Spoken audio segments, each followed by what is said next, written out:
afternoon, everybody. This is Dee Reinhardt with Illinois WorkNet.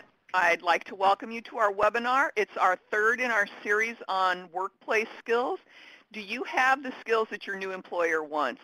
Now, we talk about technical skills and we talk about educational skills, but these are workplace skills, and this is the third in our series, and we like to be able to help you make sure that you have all of the skills that you want.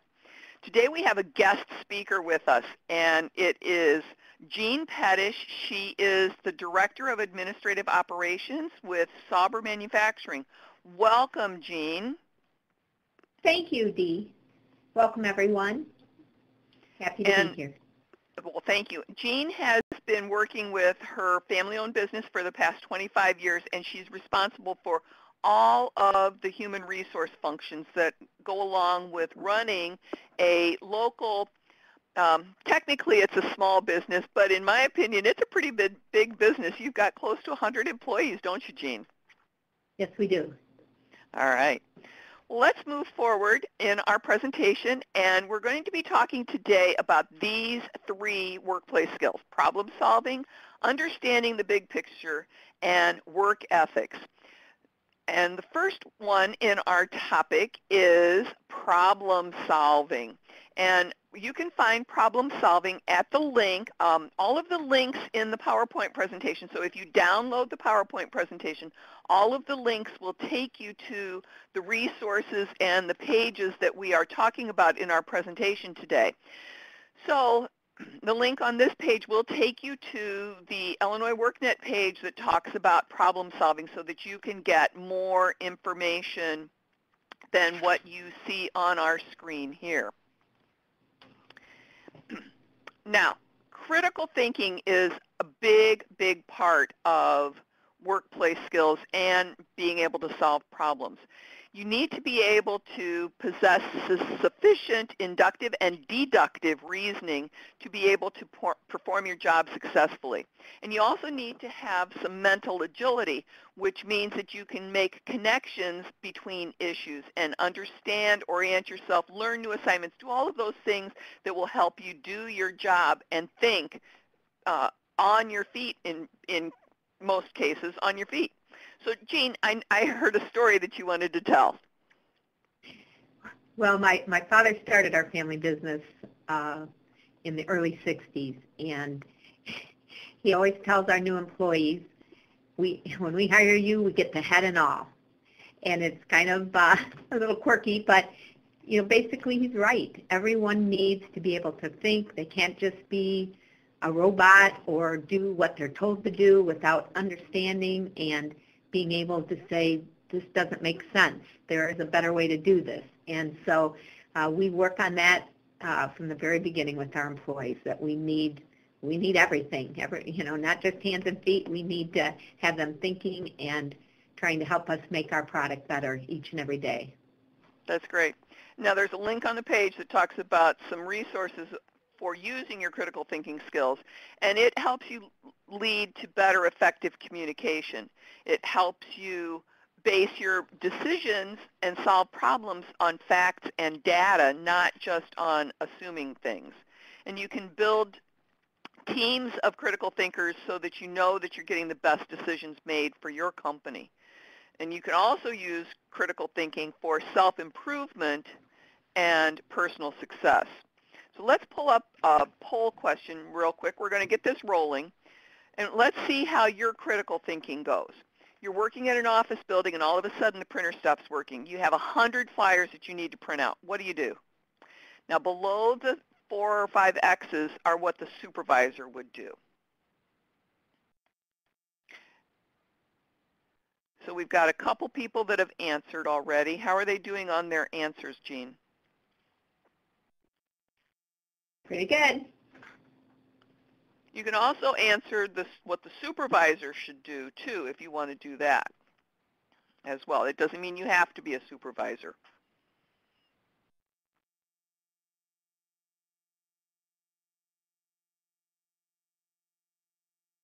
All right, we've got some answers going. It looks like most people may have answered by now.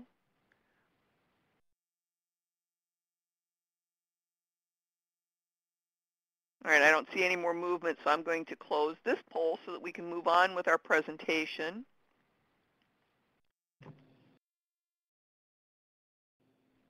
And let's move to the next slide.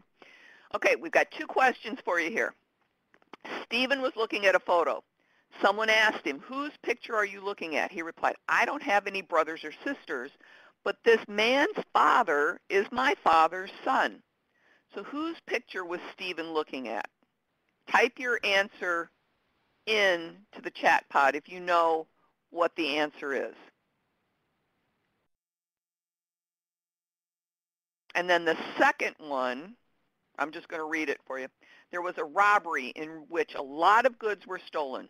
The robbers, possibly, left in a truck. It's known that nobody else could have been involved other than A, B, and C.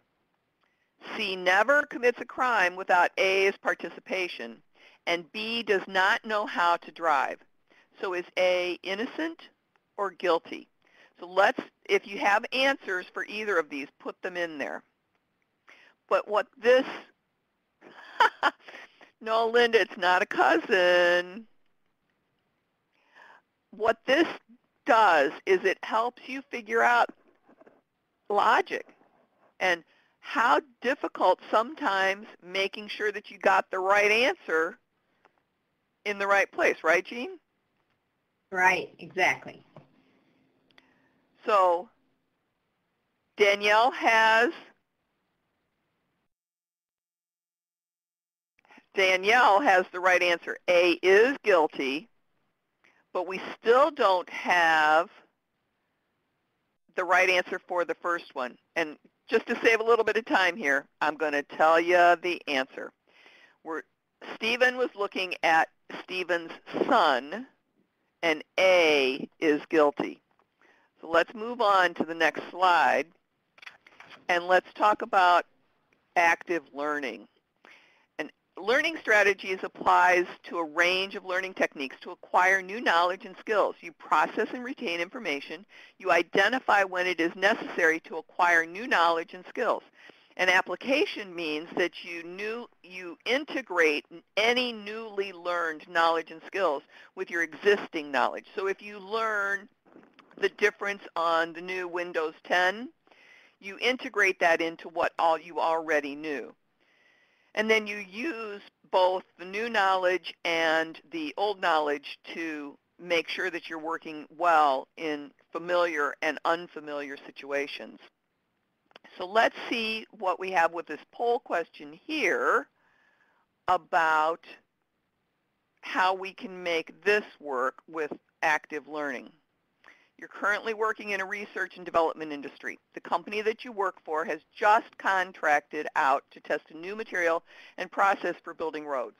Part of the process is to identify sections of existing roads that need to be repaved or repaired based on usage, environmental factors, resources, and budget. What would be your next steps?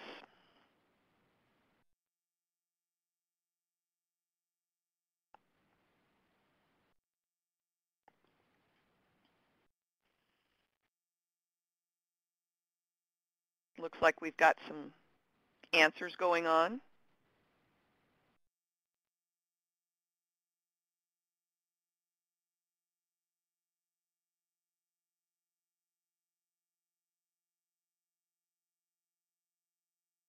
All right. I don't see any more action going on. Some of these questions you really need to think, but in most cases, you're going to need to investigate and then present. So I think present the plan might be a little bit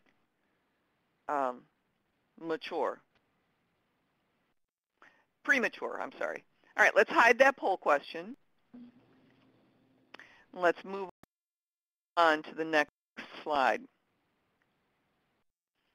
I love this picture. I think it's great, and it really shows how adaptability works. We've got flexibility and adaptability that employ unique analysis, and you need to be able to generate new, innovative ideas in complex areas if you can have this skill. You want to integrate seemingly unrelated information to develop creative solutions, develop innovative methods to obtain new resources when insufficient resources are available. So Jean, tell us what being open-minded has to do with the next bullet point. Well, it has everything to do with it, because if we're not open-minded to ideas that don't mesh with our own or are outside of our expertise or our knowledge, then we can't be creative, because we can't ever think beyond what we already know and have already made up our minds about.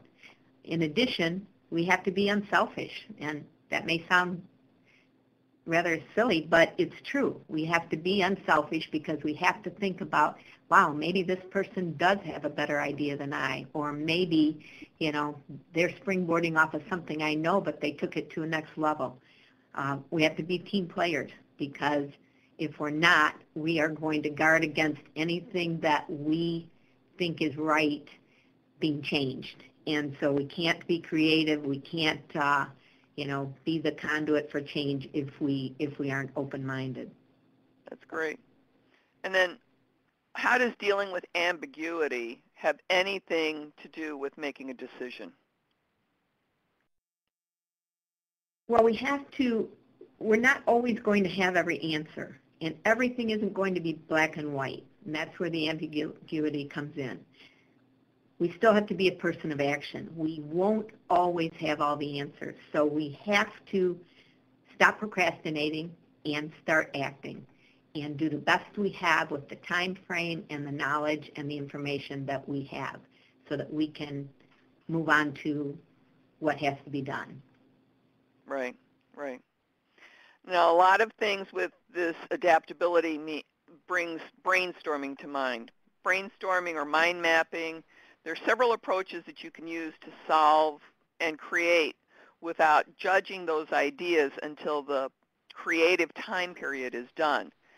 A lot of times I just start one sentence and somebody else will come up with another thing and then another thing, and finally that end idea really comes up. And just like Jean was saying, it comes from a team. It's not always just from you. So let's move on to the next slide. And this is all about that creative side of things.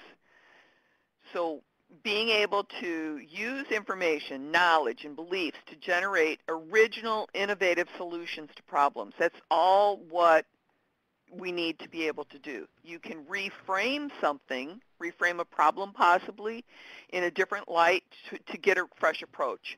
And you entertain wide-ranging possibilities that others may miss. When you are looking at the big picture, a lot of times people are known as visionaries who see that big picture. And we have a whole section a little bit later about the big picture. But they have a broad knowledge and a big perspective. They are able to put seemingly unrelated pieces together to get what that big picture is going to be. They understand the pieces of a system as a whole and appreciate the consequences that the actions have on the rest of the system. Now, I love this chart for the definition of creative thinking. So let's pull up a poll question. And based on this chart, are you a critical thinker or a creative thinker?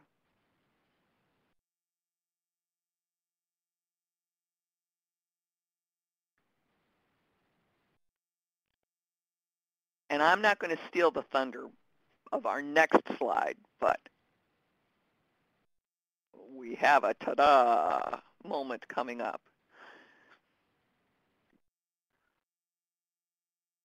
All right, I'm going to hide this poll. We're moving on. Let's talk a little bit about checking, examining, and recording. You need to be able to detect errors, even if you're under a time pressure. You need to be able to notice inconsistencies and make those corrections. Sometimes many jobs require that you are able to complete forms quickly and completely. A lot of times on job applications, if you skip some of the parts of the job application, you won't even be looked at. They want to make sure that you're understanding and completing the form thoroughly to make sure that you'll be able to understand and complete all of their forms on the job. When you obtain information, you need to make sure that you're getting the right signatures and the right approvals, or else it delays things otherwise. And many jobs require you to maintain logs, and you need to be able to do those accurately and effectively and note any important changes in status.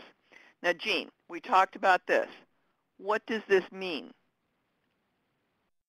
Well, it means that you have to develop the ability to be accurate, to make sure you recheck your work, that you are looking for errors as you go along, that you're, thinking the process through so that you have thoroughly identified everything that you needed to do in this job and that you've done it and done it correctly. And it also means that even though you might be one of those creative thinkers, you may have to have that critical side of your brain working. So you have to be able to develop both sides of your brain. Let's take a look at this poll question here. Which of these jobs require accuracy in details?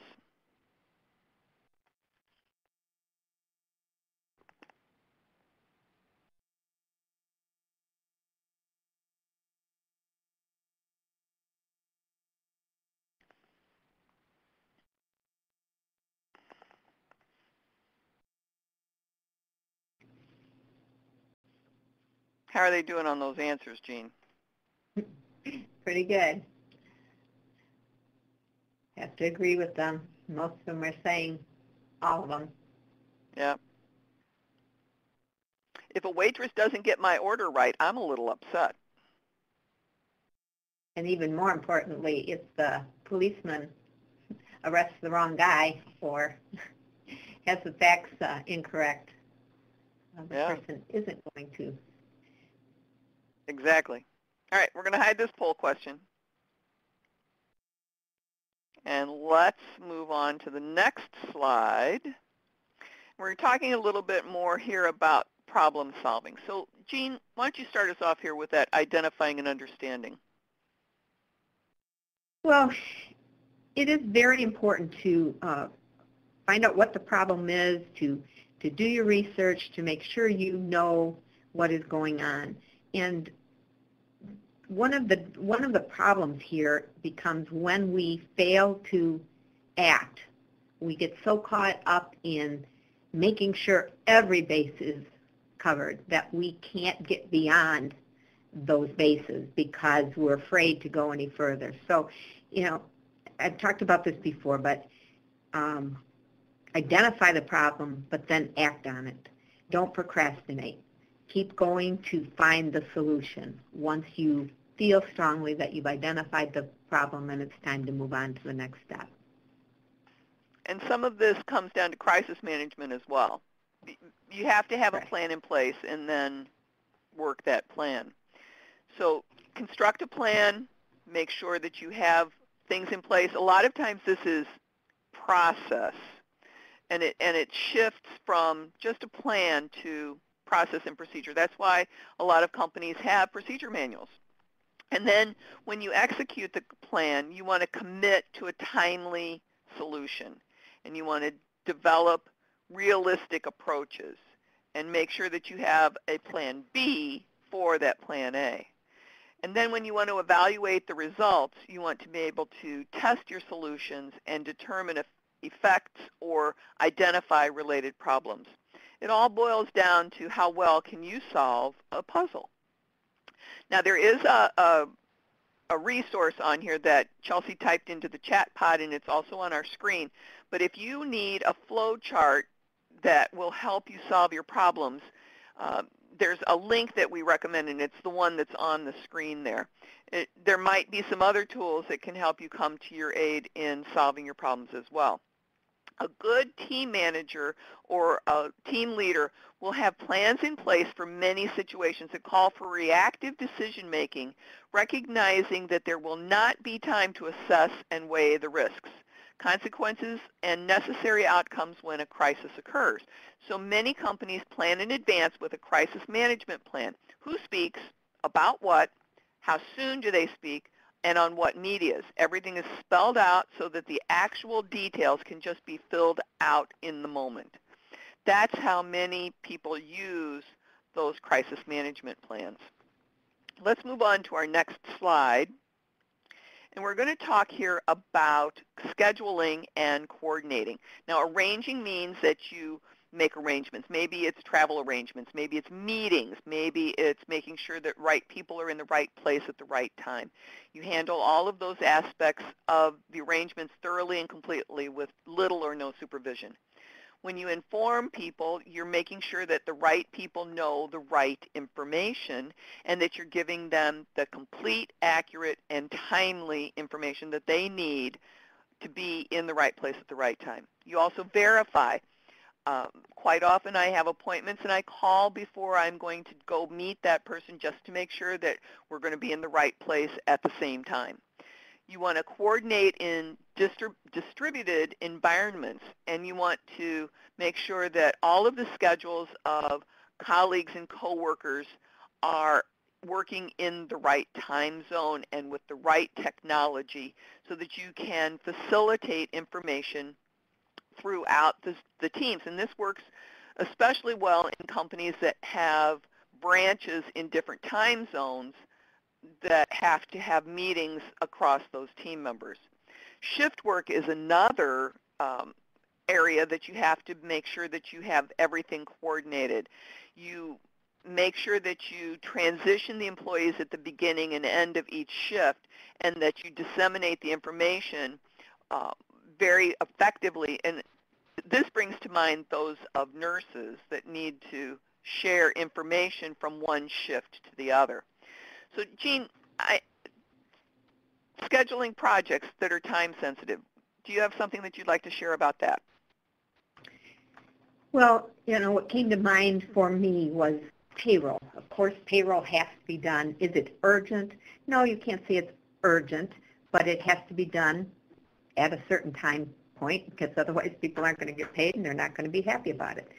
Things like HR information packets that have to go out for open enrollment, and you have 30 days. It's a requirement by law that they have 30 days to sign up in open enrollment.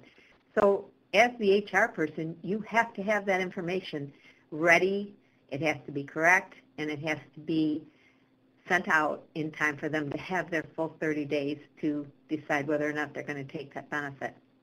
So not everything is like a crisis, but if you aren't scheduling, if you aren't planning ahead, if you're not using something like an Outlook calendar for your reminders on things, I don't know what everybody in the group is what their job functions are, but if you're in HR, there are so many critical things and so many different things that pull your time each day that if you don't have those reminders in place and if you're not using something to help you schedule and keep track of what has to be done, you're going to find that you're missing things, and you can't really afford to do that. Right. And being able to make decisions about looking at this grid from Stephen Covey, making sure that you know what's urgent and important or not urgent and important is really the difference in whether you're stressed or not stressed. And the resource link that's on this page helps you determine what becomes important and what you need to place in priority. And it's based on the project value or the profitability sometimes. When there is information that you need that requires the determinations made on financial evaluation, it gives the most efficient results. Time constraints are important when other people are depending on you, and particularly when the task is on a critical path of an important project. If you are a brave person, sometimes foolish, you may resist your boss's pressure to complete a task, and then that pressure becomes reasonable and legitimate. It may become more devastating to your career. So where we want to live is in that quadrant 2 of the chart, where it's not urgent and important. But so often we live in quadrant 1, where things are a crisis and we're reacting instead of being proactive. Let's move on to the next slide. And technical skills, we've got a whole list on here of what we might need. But Jean, there's this whole list, but what is it that we really need to focus on? Well, it really depends on the job that we're doing. However, you have to identify what the essential skills of that are. This looks like it's skills for somebody who is doing a very technical job, computer-related probably. But having said that, it would be foolish for any of us to say, oh, I don't really need to know how to use my smartphone. I don't really need to know how to use a computer. I've been doing the job for 25 years, and I've got enough knowledge and experience that I don't really need all that. I can get someone else to do it. No, we have to know the basic things to get the job done and get it done well. And if we're not a continuous learner, if we're not trying to improve those skills so that we can keep up with technology, we can keep up with current laws and requirements, then we're going to be left behind, because there are people who are getting those skills and are constantly learning and changing and, using not only their, right brainness, but their left brainness to be creative enough to move forward. Right. And even if you are not going to, for example, in the manufacturing plant where Jean works, everybody uses a computer in some form or fashion, as well as the machinery. So you've got to learn the technology whether you want to or not in many cases. Let's move on to the next slide. We've got some quotes here. And the basic management principles are plan, organize, coordinate, control, and motivate. When you're solving a problem, you need to be able to do all of these things to some degree. Now, we had a little conversation earlier about these quotes. Tell me a couple of the things that you shared with me, Jean. Well, I loved that quote, the conventional definition of management is getting work done through people. But real management is developing people through work. And isn't that true? If you can go to any job you've ever held or anything that you do now, you have to believe that what you're doing is developing people. And maybe it's yourself you're developing through the work you do, through the new processes you learn, through the ways that you stretch yourself and you stretch the people that work with and for you, so that they can become worth more, not just money-wise, but worth more to the organization. We have a theory here that if you're not learning, you're not going to be worth any more money. You're not going to be here, in the future, because we're always trying to make our product better than the competitor. So that means that our employees have to help us find ways to be more efficient, to be more productive, to get more done, to make the material go farther. And it works very well, and it makes happy employees because they feel encouraged and they feel motivated because they are learning, and they're not just doing the same thing over and over and have done it for 10, 15 years. They're always learning, and we pay for their education, and we do that so that they recognize that we want them to be as smart and as helpful as they can be for us to be the best place, for our customers to buy. That's great. All right, we're going to see how well you listened. Which of these are basic management principles?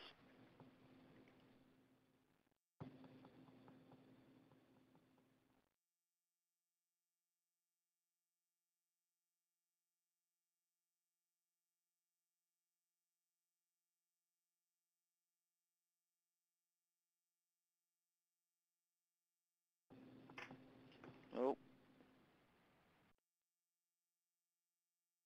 There's 5.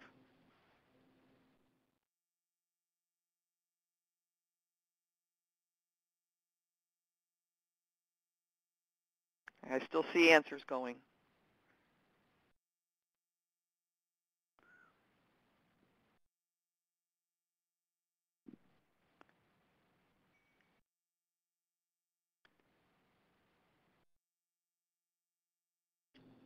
All right, we're going to close the poll, and I'm going to tell you the answer here real quick right before we do it. The 5 basic management principles are plan, organize, coordinate, control, and motivate. All right, next slide. We are talking about monitoring and controlling resources. When you identify resources, you are continually seeking to identify staffing, training, monetary resources, internal and external, that can be useful to accomplishing your work. You proactively work to secure additional resources for your work unit. When you manage information, you are developing strategic plans for making a wide array of resources available, and you ensure that knowledge of those resources is spread throughout the organization. Monitoring means that you develop strategic plans to anticipate future resource needs and identify them accurately while tracking and prioritizing existing resource needs. You monitor resource available and you make contingency plans to ensure the availability of adequate resources in the event of unforeseen circumstances. And when you create efficiencies, you consistently seek to perform work and unit tasks in a cost-efficient manner. You identify ways to produce the same level and quality of work while utilizing fewer resources, and you create an organizational climate in which cost effectiveness is valued and rewarded. Now there's a link here, and I'm going to read just real quickly a whole lot of these points that are from this link, and it's how can you monitor and control resources better? Are the tasks you work on during the day the ones with the highest priority? Do you find yourself completing tasks at the last minute? Do you set aside time for planning and scheduling? How often do you find yourself dealing with interruptions? Do you leave contingency time in your schedule to deal with the unexpected? Do you know whether the tasks you are working on are high, medium, or low value? When you are given a new assignment, do you analyze it for importance and prioritize it accordingly? Do you find you have to take work home in order to get it done? And do you regularly confirm your priorities with your boss? Jean, did you find any of those really a standout comment for you? Well, I think that do you set aside time for planning and scheduling? You know, usually the busier we are, the less we tend to do this one thing. But I would ascertain that the busier we are, the more critical that is, because we have to do exactly those things. We have to prioritize. We have to know that we're working on the most important thing. We have to know that the deadlines that need to be met are going to be met, and we can't do that if we're just going from one task to the other, whatever fire has to be put out, whoever's yelling the loudest, who's ever, harping on what has to be done. We have to, know what the organization requires of us, and, if we're confirming the priorities with our supervisor, the head of whoever we report to, then we will be choosing the things that have to be done, and we'll be setting a time aside so that we can make sure that we are meeting those goals and those commitments. Right. And time management is a big, big, big thing. Let's move on to the next slide. We're talking about gathering information, so, and this has to do with budgets, but a lot of times it's not just budgets. This helps with the decision-making as well. We want to make sure that we study all relevant budget material and anticipate future needs by gathering data on forthcoming plans. We don't always know everything, so we have to have some contingencies in there as well. And we want to be able to translate organizational objectives, priorities, and analysis of current resources so that we know what the budget might bring. We want to prepare by being highly accurate and precise with estimates. We want to be able to get the most recent cost estimates from vendors or catalogs. We want to ensure accuracy so that we recognize misstatements or errors of admission in budgets and proposals. And we want to be able to effectively consolidate any of those items. We want to ensure completeness.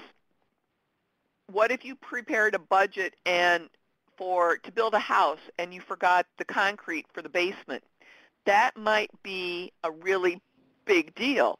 So you want to make sure that you are finding everything so that there's little or no questions down the road. Now, Jean, we mentioned something earlier about creatively problem solving, and how can you do that with a budget? Well, I think, as we saw earlier, most everybody said they were more of the analytical type person. And obviously, when we're talking about budgets, we have to be. But we can't limit ourselves to saying, well, I'm right-brained, so I'm not going to have creative solutions. I'm going to make sure the numbers are right, because there are times where we have to find creative solutions. The budget doesn't always balance, as we know, and in our own organizations, that's absolutely true. We have limited resources, and sometimes there are projects or there are things that need to be handled that are going to cost more than we foresee, or some emergency is going to come up, and that happens in our daily lives too.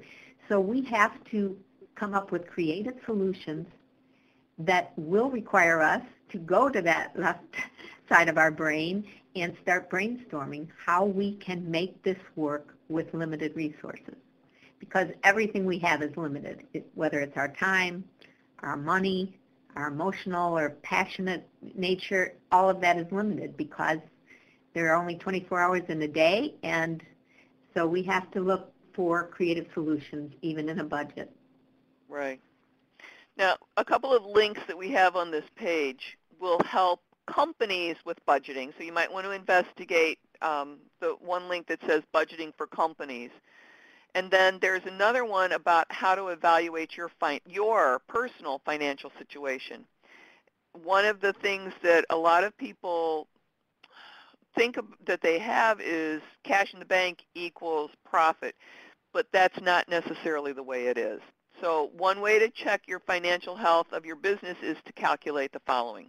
Cash in bank divided by monthly expenses equals the number of months until bankruptcy. It's very possible for a business doing $1 million a year in revenue to double sales and go bankrupt in the process.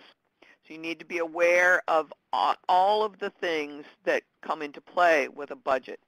So if you need some help with that, check these links on our slide. Let's move on to the next slide. We're talking here about planning, staffing basically, but planning. We want to make sure that we have the right number of people in the right place. So you need to plan, you need to anticipate obstacles, maybe it's the shifting economy or political climate so that you can make appropriate changes. You want to identify required skills. And that means not only technical skills, but workplace skills. And you want to assess qualifications so that a candidate has the qualifications that they're going to need to fill a vacant position. So Jean, tell me about the people that you hire.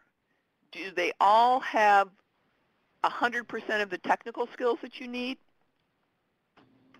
No. In fact, one of the things that we do is we do have a technical test that pre-employment test that every candidate coming in looking for a job takes. And it does assess their mechanical skills. However, we tell them up front, and we're sincere about it. It's not an indication of whether or not you'd be hired, but it does give us a starting point. We interview all of our candidates, and we're looking for things such as, what is their attitude? Are they positive? Are they enthusiastic? Are they, looking for the type of work that we are offering? Do they, do their responses indicate that they had good attendance at their past job, or if they're right out of high school, what was their attendance in the last year? So we're looking at those kinds of skills more so than we are, have they ever wired a trailer? Have they ever done hydraulics, etc.? If they're engineers, of course, we want them to have an engineering degree, but it's more than that, and it's not always do they have plenty of experience. We always feel that we can train someone if they have the right attitude and willingness to learn. That's great. Now, we have a link on here about recruiting. We also have a link on Illinois WorkNet on recruiting employees. And Chelsea, I forgot to add that to our list, but if you could find that hiring and recruiting link and add it to the chat pod, that would be wonderful. But we have this link here, and it talks about how you can look for potential employees. If you can improve your candidate pool, the best candidates may be working for somebody else. Hire a sure thing, somebody in a similar setting. Look in-house first. Promotions are great. Be known as a great employer. Somebody like Jean's company, Sauber Manufacturing. Make sure that you've got a work-life balance going on. Involve your employees in the hiring process. Jean, do you want to talk about that a minute? Sure. We do a lot of that. In fact, our employees get an incentive. If we have a job opening, the first thing we do is post it with all of our employees, and we let them know what job or jobs are open. If they bring in a candidate who is hired, they get a $50 cash gift, and then if the employee stays 90 days, they get an additional $100. The reason we do that is because they're our best advertiser, and our feeling is our employees who are good employees will know what kind of employee that we want. They know our work, they know what we expect, they know we don't tolerate, people that are always gone, we don't tolerate people who are lazy, don't come back from breaks, those kinds of things. So they're the best people that can tell us, who might be a good employee. Do we get it right 100% of the time? Of course not. But it has worked out very well. And it also gives them a little bit of skin in the game because they don't want to have someone come in who they wouldn't want to work next to. Exactly. That's a great point. A couple of other tips from this article is hire the smartest person you can find. Hire for strengths, and don't expect to develop weak areas of performance. Use your website for recruiting, and check references when you're recruiting, and if your company allows it, do background checks. One of the best things is to be able to sell your benefits. And Jean, we talked about work-life balance as one of these items. Tell us just a couple of the benefits that your company offers. Well, we have some very creative benefits. One is a company trip. All of our full-time employees who've been with us a year go on a 4-day, 3-night trip, usually somewhere warm, Punta Jamaica, Mexico. They can bank a trip and take their spouse on us the next year, or they can pay for their spouse and take their spouse. We have a wonderful health awareness and improvement incentive where they can earn money for things such as athletic equipment, memberships in gym, deposits into their health savings account just by doing healthy things. We also do a lot of family-based outings. We have a spaghetti night, a family spaghetti night, a family pizza night. We go to, sports events. We do a company picnic. And the reason we do those things is because we recognize that people aren't always motivated by the dollar. They're motivated by working for a company that doesn't treat them like a number, but cares about them and tries to make their life better inside and out of work. And that's great. Okay, raise your hand. Do you want to work for Jean's company right now? All right. we've got several people that want to work for Jean's company. All right, let's move on. We want to monitor work. Now, everything up to this point has been about getting it there, but how do we know that the monitoring is working? And you want to be able to identify performance criteria. If you're doing your job and you don't have some standards that you've been given, you need to try to establish some so that you know whether or not you're living up to the feedback, living up to the expectations as well. And when you ask to measure progress, or when you're asked about measuring progress, you want to have timelines and what's expected by a certain point in time.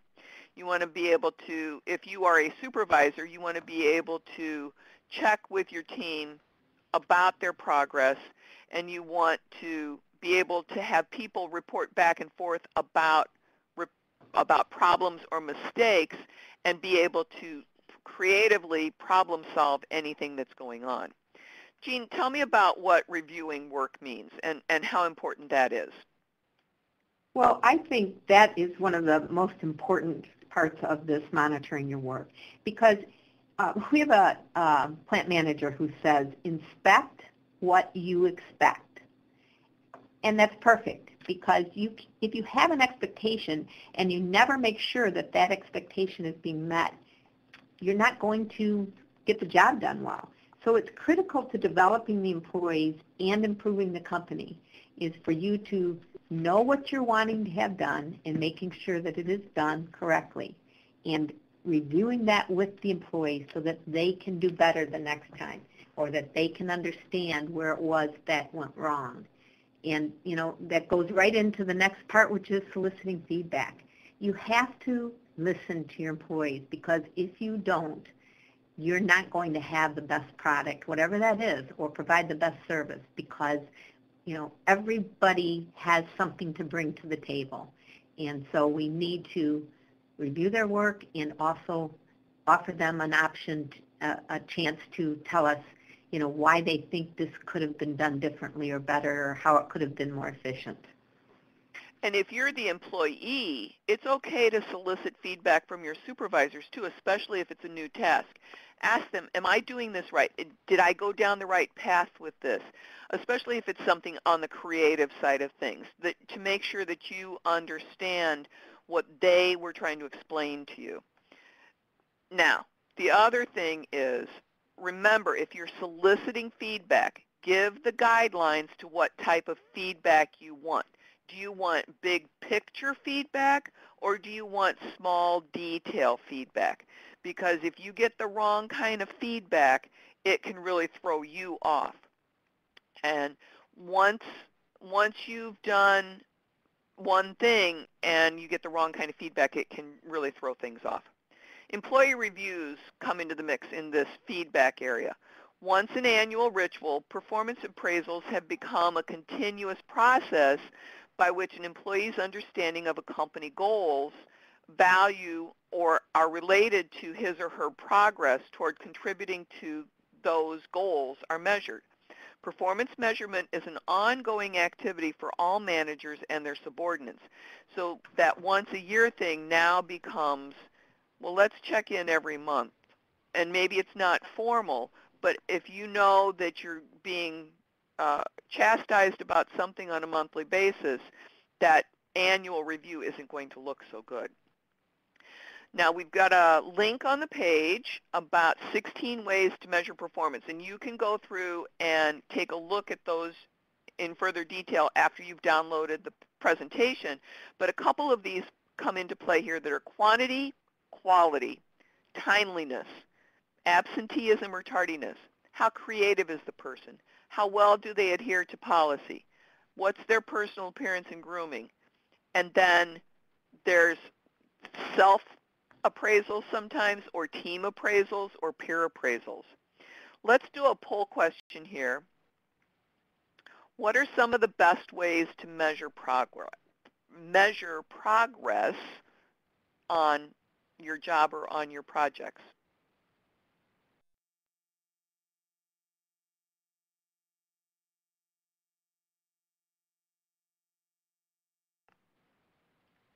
And I know it depends on the project, Jean, but what do you think? Are all of these good, or depending on the project?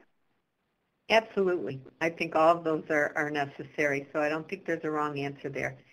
And I would add one thing to that. I think we should ask the employee to set personal goals to accomplish by his or her next review, because Oh, yeah. that gives them a sense of ownership and involvement, and makes them feel they have some control over what it is they want to learn and need to learn, and that you care about their input.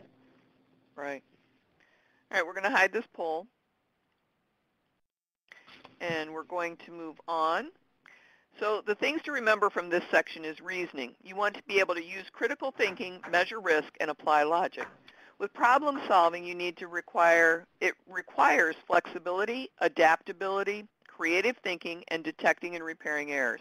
And for decision making, it's based upon identifying and understanding, creating a plan, and then ensuring that all of the tools are in place for the execution of that plan.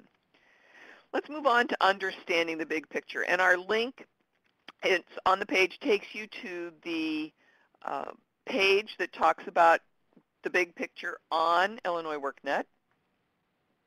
Can you see the forest for the trees? That's all picture right there. Situational awareness. It helps you understand the organization's mission and functions. It recognizes one's role in the functioning of the company and understands the potential impact one's own performance can have on the success of the organization. It helps you identify how the company functions within the broad world of business, industry, and service, and it understands the necessity and benefits or disadvantages of organizational change. With policies and procedures, you understand the rationale behind the organizational policies and procedures. You follow rules and procedures. You read all the directions before starting. You can break down instructions and prioritize implementation, and you check for clarification when directions are unclear. You appreciate relevance of procedure to performance and contribute suggestions for new or better procedures. Now, business ethics is a huge thing, and we want to make sure that we act in the best interest of the company. We want to comply with applicable laws and rules governing work and report loss, waste, or theft of company property, but also we want to demonstrate respect for our coworkers, colleagues, and customers. And Jean, I know you had a comment about this. Well, this, I think, is so critical, because if you don't demonstrate respect for your coworkers, as a first step, if your employees are treating each other poorly, if they can't get help with something, if the new people are being ridiculed or given the menial tasks, then you're not going to have buy-in to making your company the best it can be, making your product the best it can be. So it's absolutely essential, first of all, to have respect for your coworkers, and then to treat people, whether it's vendors or customers, also with respect. You're going to, most people are going to treat the customer with respect, but sometimes the vendors can be treated poorly. And we have a rule here that you treat everyone the way you want to be treated. And if we find that you're not, then we have a problem, and we have a discussion about it the first time it happens, because it's essential for employees to treat each other well and to treat our vendors and our customers the way we want them to be treated. Right. Now, business fundamentals also include market knowledge, and that means that you understand the basic economic concepts. You understand market trends in the industry and the company's position in the market. You know who the primary competitors are, and you stay current on organizational strategies so that you can help your organization maintain competitiveness. And you maintain quality so that there are systems and quality control systems in place so that you're making sure that you're putting out the best product and service for your company. Now, we've got a poll question here. You just started working in an office building and you share your workspace with 2 other people. One day after hours, when it's just you and one other coworker, you see him taking office supplies. He sees you and asks if you want some too. What's your response? Now, we've got some that are just what the employee should say, and then we've got a couple others that, as the manager, what would you do?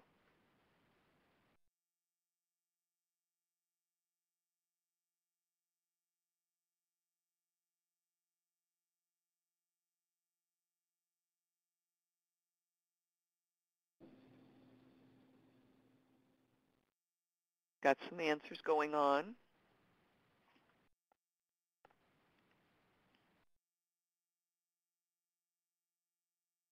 Looks to me like we've got some smart people in our audience. What do you think, Jean? Absolutely.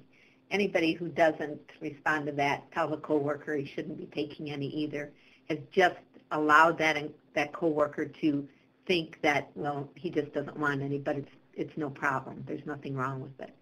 And I always tell our employees, we fire for theft, but you ought to be just as concerned about it as we are, because if next to you, you don't know if your lunch, if your wallet, if your phone is safe. People who have the same work ethics that the company wants you to have. Right, right. Let's move on to the next slide, the importance of business ethics. Now, we've been talking about them a little bit already, but one of the resources on the screen, we've got two there. Companies that have made a commitment to behaving in a socially responsible manner know that committing to ethical behavior is not only the right thing to do, it's just flat out good business. To answer the question of why business ethics are important, you have to understand the phrase business ethics. At the most basic level, business ethics are nothing more than the code of values and principles that govern the actions of a person or a group of people regarding what is right versus what is wrong. So back to the question, it's wrong to take the company supplies. So if you don't say something, you're almost as guilty as the other person. A person's sense of ethics has an impact on the type of conduct the individual will exhibit. When people are able to tell the difference between right and wrong, and they can choose to do what is right, then they are acting in an ethical manner. It's not just about the difference between right and wrong, it's about the actual application. So Jean, tell me a story about safety. Well, safety is one of those areas that's so critical to a company. And for instance, you have a safety team, and members of the safety team also work in the shop. Well, if the member of your safety team say they're committed and they walk through the plant and help identify hazards and, help identify solutions for things that are problems, and yet when they're on the job, they do something that's unsafe, you've just lost any effectiveness that committee could have, because the employees see, well, they don't practice what they preach. They don't live this. And there's so many examples of that, whether you're talking about adding 5 or 10 minutes to your break and nobody's in there so they don't see you. So I think it's just it's just absolutely critical that your leaders, and the people who are, they're showing the example, lead by example. Yes, very true. Now, another link on the page, or the link on the page about understanding business ethics, it has more information that you might want to review, and about how to find the origins of mistakes in business ethics, where there's good people versus bad people, or making an ethics management plan. You can read more details in that link. Let's move on to our next slide, which is customer focus. Now, in many places, if you don't have customers, you don't have a business. So understanding the customer needs means that you demonstrate a desire to listen to what the customers are saying and ask appropriate questions. You when you provide personalized service, it means you're doing prompt, efficient, and personalized assistance to meet the requirements, requests, and concerns of the customer. You act professionally when you are pleasant, courteous, and professional when dealing with internal or external customers. And you keep customers informed by following up during the project to help them know about deadlines or any other things that have to do with their project. You want to seek comments, criticisms, and involvement with the customers and adjust your services based on that feedback. So, Jean, customers are so important to everybody. What about to your business? They're critical to our business. And I would say that if anybody is not defining the customer as anyone that they are serving, and let's take me for example, my customer group predominantly are the 87 employees who work for us.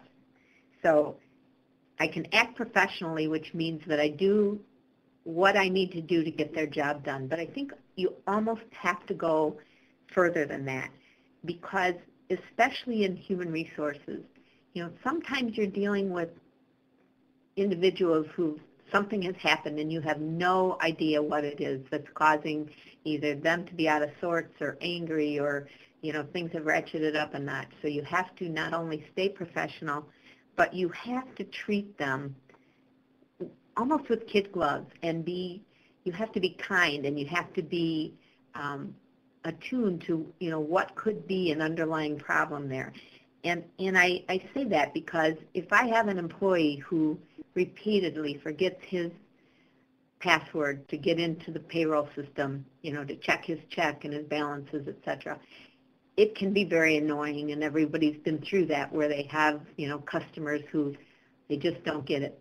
But if I get short with that employee, or if I treat that employee poorly because I'm tired of resetting the password, then that employee is not going to come to me with the more serious things. So that's my customer, and I have to remember that every day, and I have to come with my A game. I can't let whatever my personal issues are affect the way that I am treating whatever my customer base is. And, for some people it is the actual external customer, and they have to be very careful there. But I think it's equally important to treat our internal customers with kindness, dignity, respect, all those things that we want for ourselves. Right, right. And making sure that they're armed with the proper information is important as well. And so that brings us to this poll question. You're working as a biofuels processing technician. It's your job to calculate, measure load mix, and process refined feedstock with additives in fermentation and monitor the production process. You just found out that a new tax credit will be given to those who use biofuels in their machinery. This means that there will be more demand for your product. Why is that important for company employees to know?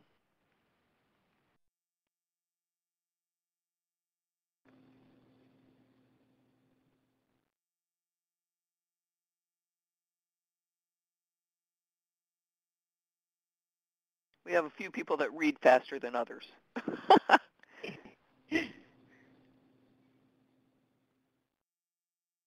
Now, in this situation, the company employee would be the internal customer, but then they're also dealing with the external customer, because if they're going to be getting that tax credit, that's a selling feature for the internal salespeople.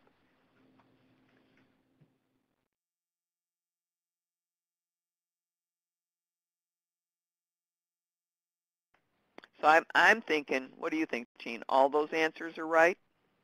Absolutely, and I agree wholeheartedly. That's a selling feature, and everybody from the top down needs to be aware of it and that.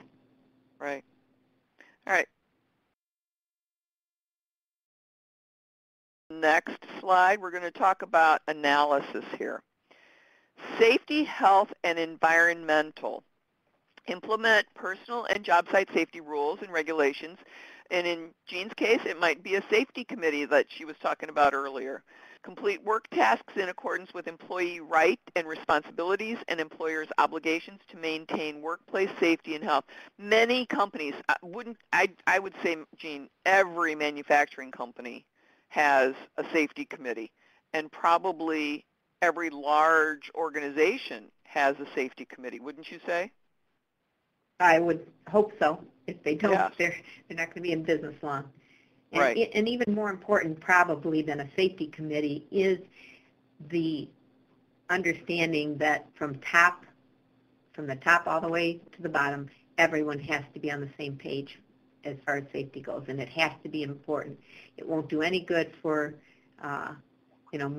the supervisors to tout safety if your president walks through the plant without safety glasses on and allows people to come in and out doing unsafe things while the employees are trying to work. And so it has to start at the top, and then it has to be communicated all the way through, and it has to be, you just can't tolerate anything but a safe environment.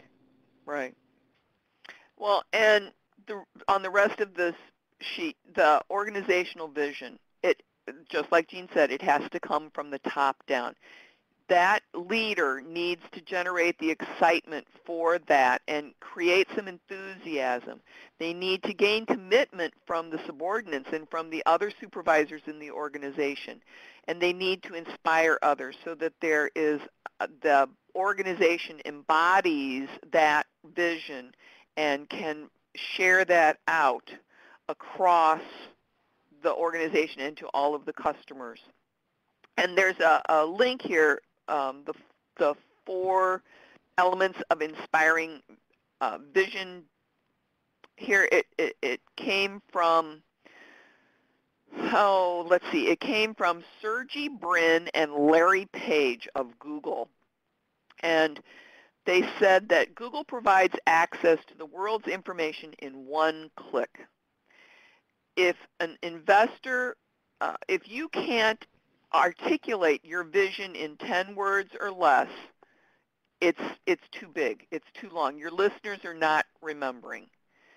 So you need to be specific, you need to be consistent with your vision, it needs to have an emotional connection. So that is everything that vision from Google came up. Google provides access to the world's information in one click.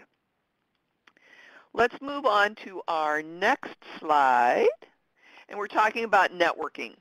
We've got a couple of webinars that we've talked about for networking, and we've got some resources. So what we want to do is, when we're networking, we want to build relationships. We want to make contacts and build relationships through organizational events, social events, external organizations, and professional activities. We want to partner. We want to establish strong and long-lasting partnerships with business contacts. We want to proactively seek ways to increase business opportunities with contacts, and we want to skillfully influence and negotiate with partners to increase the competitive position of both parties. We want to leverage our contacts by obtaining information relevant to the health and continued growth of the organization. That way we can be what a lot of us in the industry call power partners. We share information, we suggest our other partners and our network connections to others. We want to make an effort to add successful people to our network so that we can achieve the business that we hope to maximize through our networking opportunities. We want to learn why those other people are successful and fine-tune our own skills by forging a solid business relationship with them. And we have a couple of links on the page there. One to a student and trade association through Illinois WorkNet, and then some videos that we've done on networking. So let me pull up a poll question here. How do you network? And we've got a few ideas here, and if you hadn't thought about these, you may want to investigate some of those for your own benefit moving forward with your networking.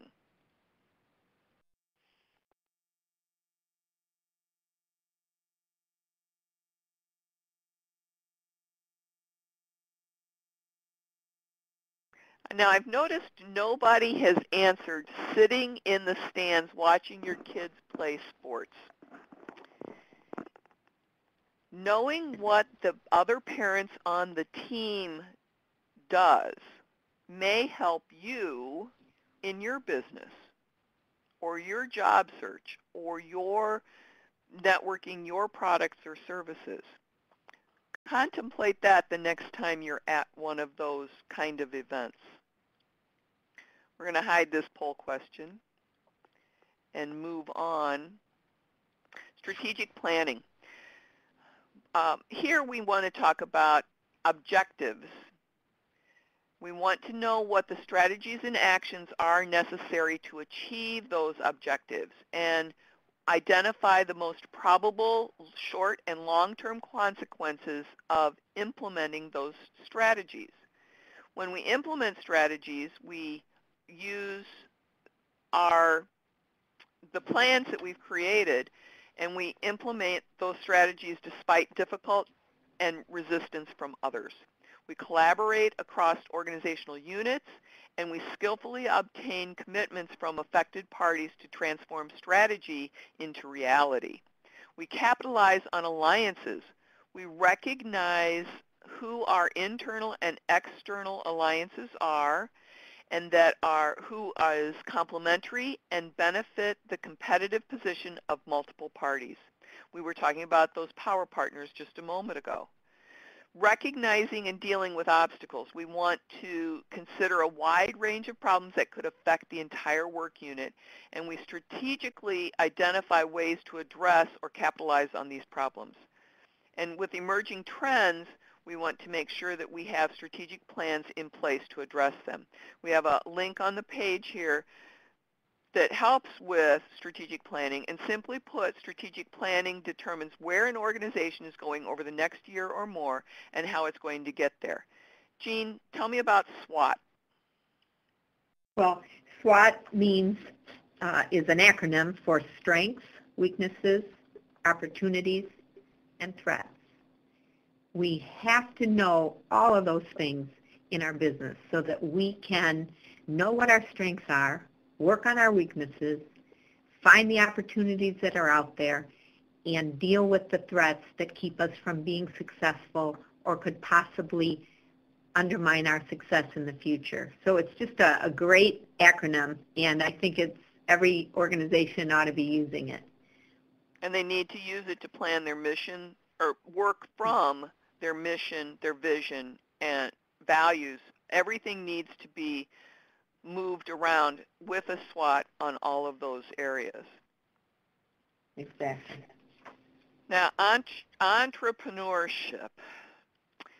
We have an entire segment on career development on Illinois WorkNet, and we've talked about how having an that's a hard word for me to say right now, entrepreneurial spirit can help you advance in your career.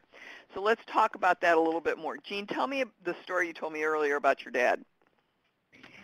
Well, as he told you, we have a manufacturing company, and my father started this business in the early 60s.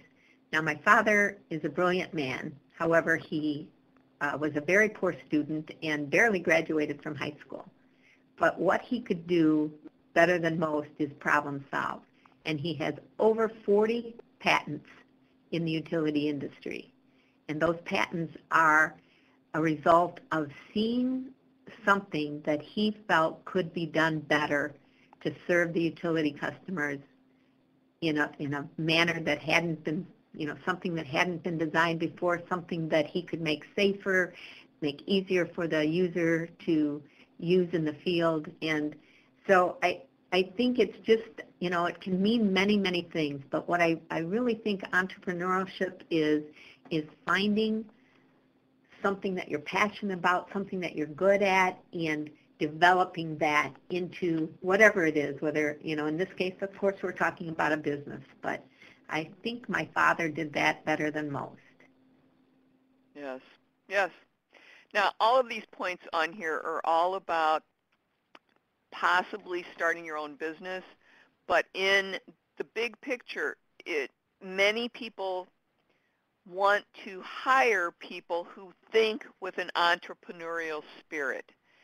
And if your company or the company that you want to go work for embraces that creativity, they're going to give employees a reason to care. They're going to stress the importance of innovation. They're going to schedule time for brainstorming. They're going to train staff in innovative techniques. They're going to encourage change. They're going to challenge the way that staff work. They'll be supportive of you coming up with new ideas. They'll tolerate some mistakes. They'll reward your creativity, and they'll help you by acting on your ideas. So that's how you can bring an entrepreneurial spirit to your organization or help your organization adapt one. Let's recap on understanding the big picture. It's being able to realize the what, the why, and the how of an organization. Next up, we're going to finish this segment today with work ethic, and we've talked a little bit about it already. But the one thing that I want to do is we want to talk about integrity. And we're going to start out with our poll question before we even talk about this. You're at work at a convenience store and you spent your afternoon setting up a very detailed display featuring the item of the month. Later in the day, your boss comes in and notices that the wrong item is featured on the display. In front of you, the boss reprimands your coworker who he thinks featured the wrong item. Do you let your coworker take the blame so you don't get in trouble, or do you step in?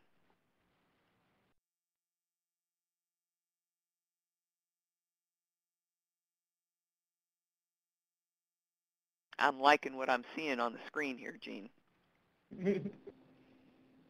So what do you really do? Tell us what you really do, Jean.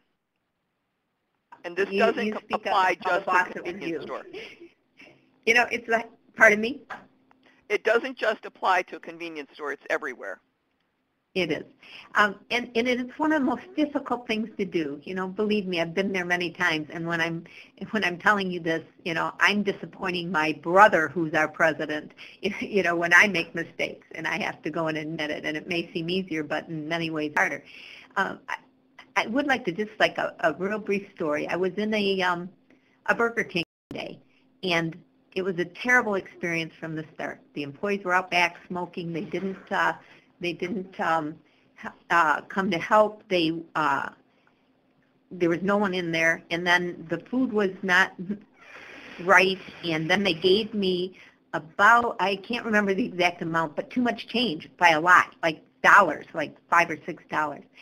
And so I immediately said, oh, that isn't correct. You gave me too much change, and gave the money back to him and explained to him what I should have gotten.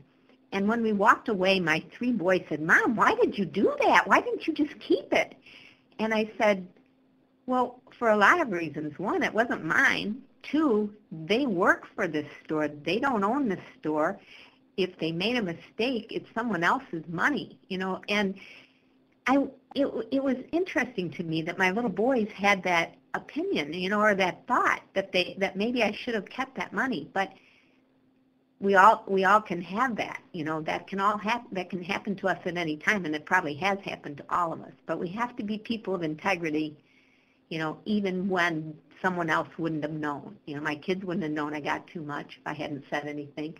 The person who gave me the wrong change wouldn't know, but I knew. So. Yeah, that's true. So we need to behave ethically. We need to act fairly. We need to take responsibility, and it's the whole thing. Integrity is doing the right thing when no one is watching. Is that picture on the screen sums everything up. One of the examples that we have here is your organization just created a new formula or design. The information is being kept confidential to give your organization a commercial advantage over your competitor. Could you be in trouble if you shared any of that information, say, on a Facebook post to your personal connections? Raise your hand if you think that would be wrong. Use the little man at the top of the screen.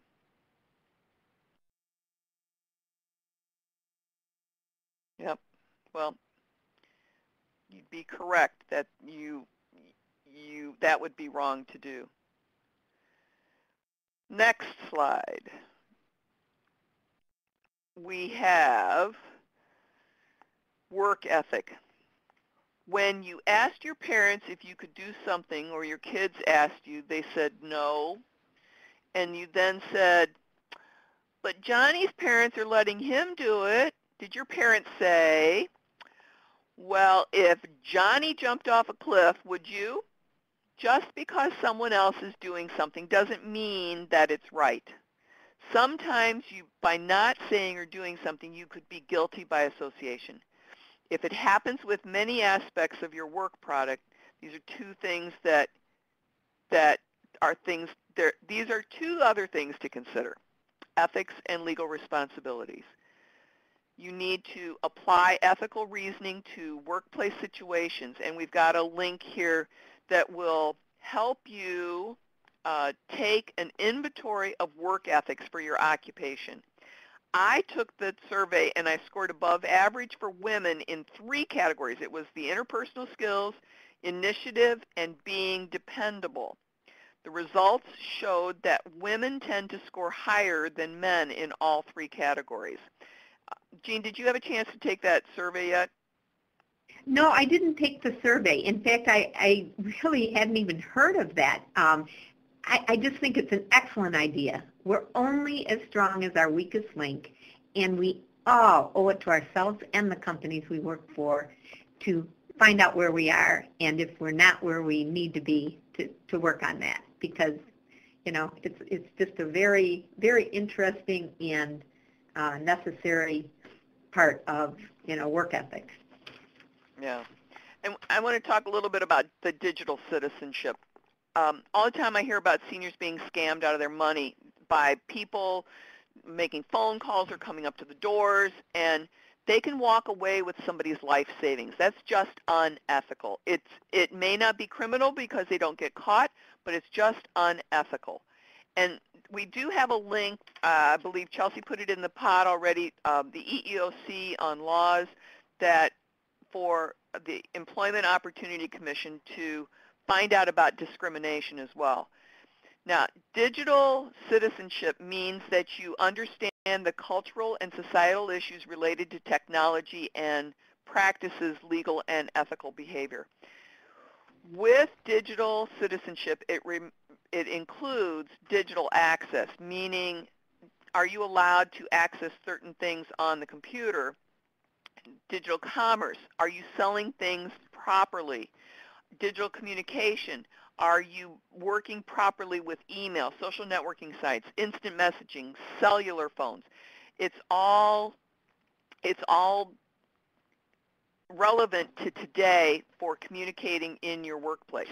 Digital literacy means that you're able to use digital literacy. We're doing it right now with this webinar. Digital etiquette, are you using the right things? Is it proper to say thank you and please and all of those other things? There's digital law. Do you illegally download music that you haven't paid for? Digital rights and responsibilities. All users have a right to free speech. However, users must always be aware of the ramifications of their actions. If you tweet something, doesn't mean that it's right for you to tweet that out. Digital health and wellness. Technology. You can come up with physical injuries, and overuse or the wrong type of work condition can happen because of the digital world. And digital security. Anyone using digital technology must protect him or herself from potential harm. One of the things that comes to mind here is workplace bullying through tools like social media and emails. And you can read more or watch some recordings that we've had on Illinois WorkNet about workplace bullying. An American journalist and author, Hunter Thompson, said once, anything worth doing is worth doing right. That's worth ethics boiled down to doing something right. Let's do our poll question here. You're working as a truck driver for a large corporation based in Illinois. You've just returned from a cross-country haul when you run into a fellow truck driver from the same company. You stop to talk to him for a few minutes, and he mentioned that he's been having trouble staying awake when he's driving and hasn't been feeling well lately. You notice that he looks tired. He says that he has to start another drive that night. What do?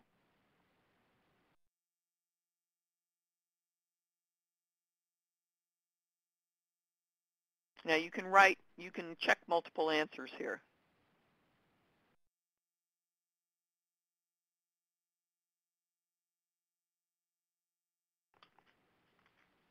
This is a tough one, but it all boils down to that work ethic, doesn't it, Jean? It does, and I see that very few are saying, if your coworker says it isn't a big deal, let your boss know the situation. That's critical, because think about this. If that driver goes out on the road and does fall asleep and you said nothing, and he kills himself or another person, or your company gets sued millions of dollars, how will you feel about that?